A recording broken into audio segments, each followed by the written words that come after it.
Scola gets the news that they've been able to find kind of genetic proof about Doug's body.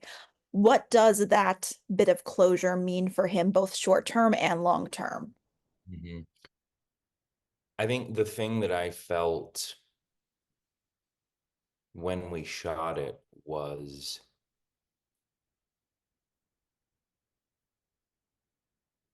this connection to someone that's gone. Like the way we feel when we feel the presence of someone that we love that we've lost, and for this to lose a brother that's somewhere in the rubble that you never knew.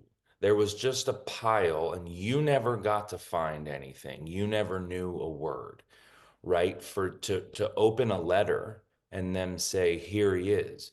It's almost like the person came into the room and is saying, here I am, right? And there's this joy. It's like a catharsis of grief. At the same time, there's this clear joy of he was right there the whole time. And that's really what I love about that scene is getting to play both at the same time. Yeah, and he was extremely vulnerable in a beautiful way. And having Nina read the letter for him, what was it like for you guys actually filming that scene and having that moment for this couple who've come so far in their journey together? Yeah, when Mike Weiss told me about the episode, kind of what the outline was, he didn't mention anything about Nina. He just told me at the end of the episode this letter, and my mind thought, wow, oh, it would be so cool if they had Nina reading him the letter that he was afraid to open. And sure enough, I looked at the first draft and they'd done that. So it was so cool for that to line up.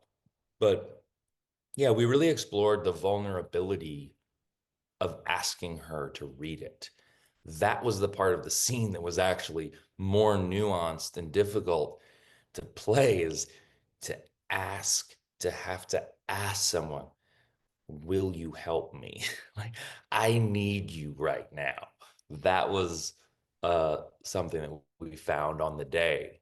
Yeah. Well, I actually want to dig a little bit deeper into the scene you mentioned with the one-on-one with the suspect. You know, that was a really fantastically tense scene.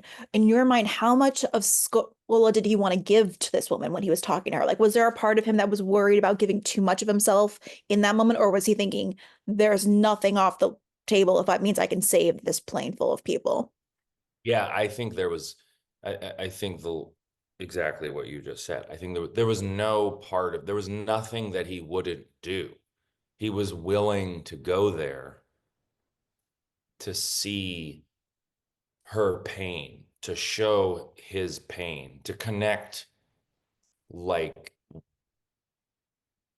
to identify with each other in order to ground those planes, in order to call off what she was doing. And that made the scene so much more powerful for me because it made them similar, and it brought them to where they needed each other. We needed something from one another, and that's what makes it compelling. Absolutely. In your mind, now that this situation is over, are his colleagues checking up on him given what they know about his ties to this case? And or are they everyone kind of confident that Scola has everything under control? Is there any kind of long-term effects for this?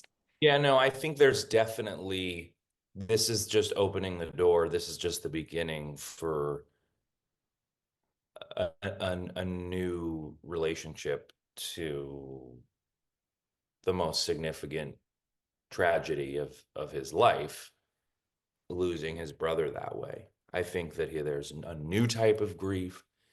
There's FBI chaplains that people have to go to talk to. There's fellow agents that you need to talk to discuss what's happening, because now you have details. What is it? There's so many questions when we find, when we get an answer, or we find there's a discovery. Now there's all these questions about well, what can you learn about his death? Where was he? What did you find?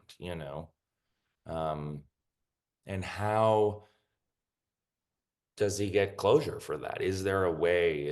Does he get to say goodbye? You know? So it'll be interesting to see how he, leans on his colleagues going forward with it.